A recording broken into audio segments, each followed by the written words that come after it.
you have all these African Americans, other folks from the diaspora, and they're going to, again, Accra, they're going to Lagos, and they're buying up stuff, and they start gentrifying. They're coming with that gentrification attitude, right? Yeah. And they're coming with the, let us teach you type of deal, right? Kind of like patronism. Absolutely. What's that word?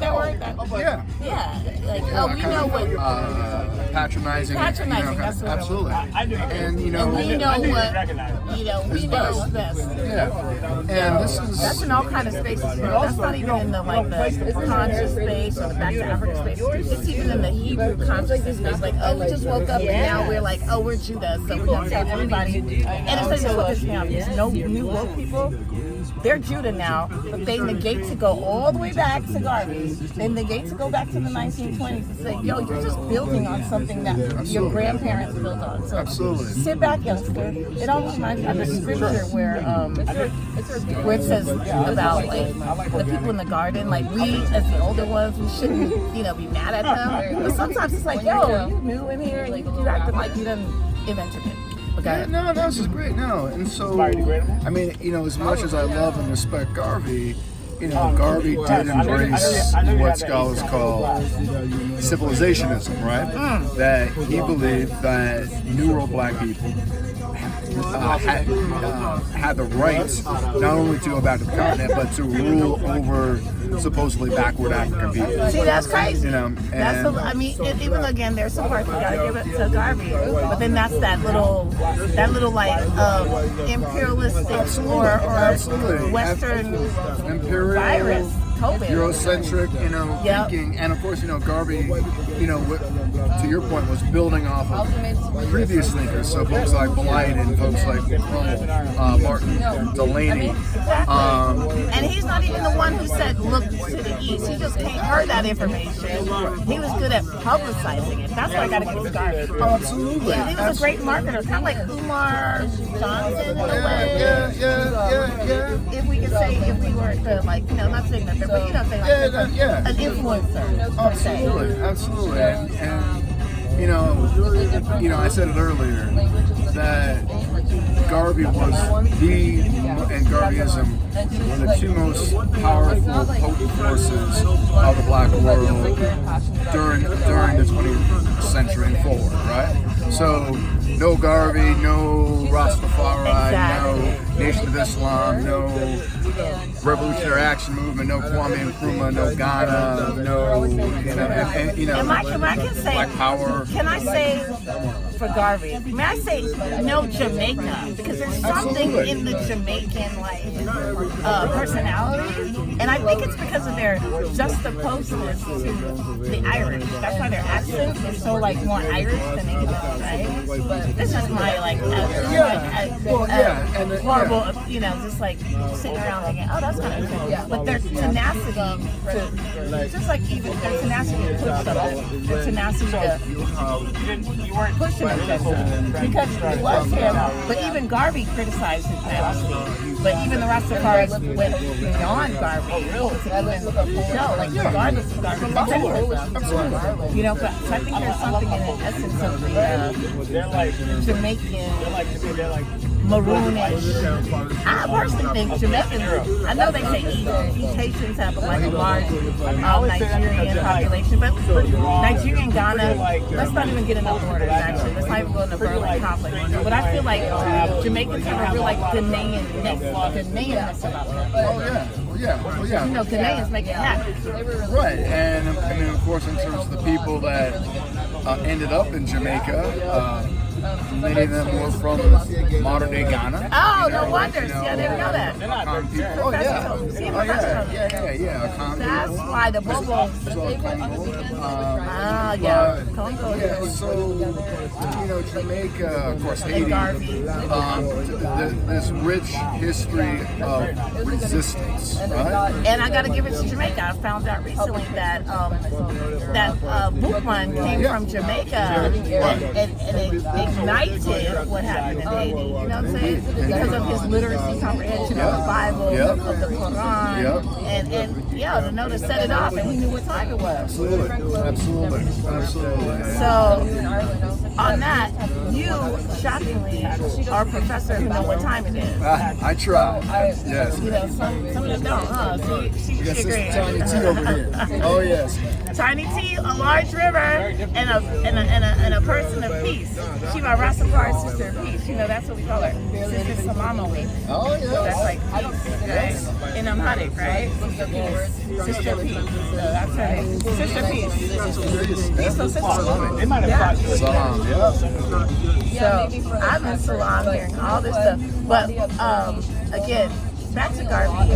You were talking about Malcolm X. Now, who knew? Now, is this why he was so persecuted? Now, people said it's because of his mother and his father's political and social activism. Tell me a little about this. Yeah. She was big. Tell her what. Yeah. Tell her what. Louise Little but powerful. Louise Little, start with her. She was born in Grenada. As the autobiography of Malcolm X acknowledges, that she was the product of rape. A white man, and it's unclear exactly how old he was. I've heard different stories, but apparently the white man who raped his who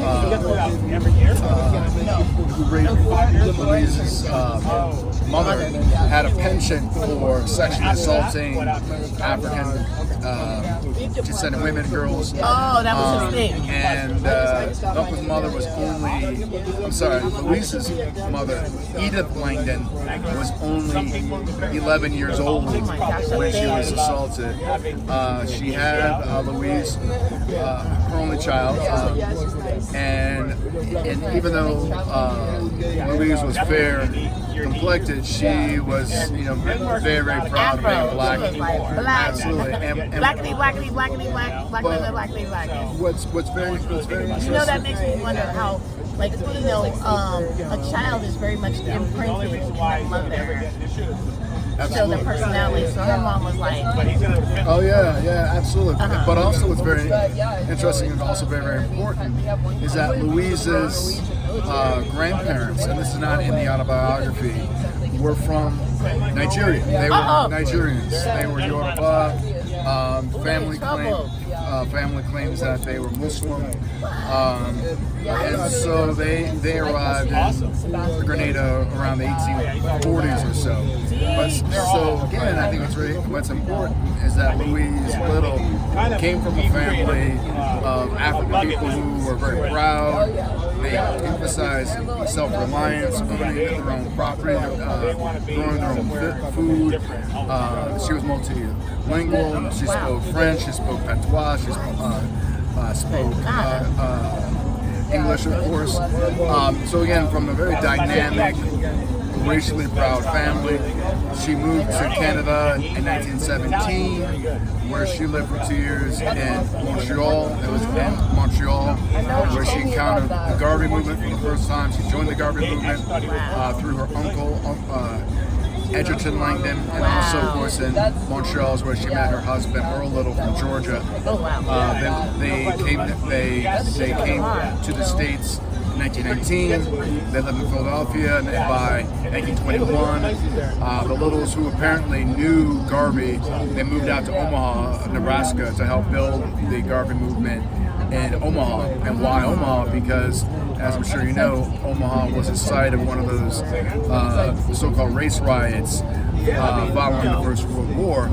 And Garvey was intrigued with black resistance in Omaha, the fact that black folks shot back. Now, of course, black folks shot back in East St. Louis, Chicago, everywhere. Exactly. But still, that Midwest energy. Absolutely. So again, this unique. Jean-Baptiste.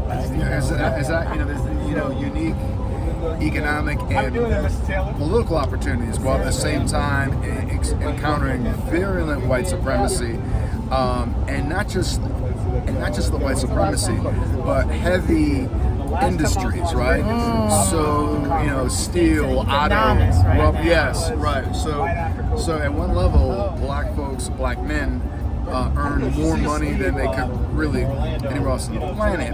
But at the same time, it was some really brutal work, right? Yes. So they helped to radicalize people, and then again in terms of white folk, the Midwest, places like Detroit had a very large southern population, Exactly. very large active Klan in Chicago, in Detroit, in Omaha, which helps explain how black people in the Midwest became so radicalized. And this is what I say, and I'm saying it on camera. Black people in the Midwest are the most radical black people, especially in Detroit.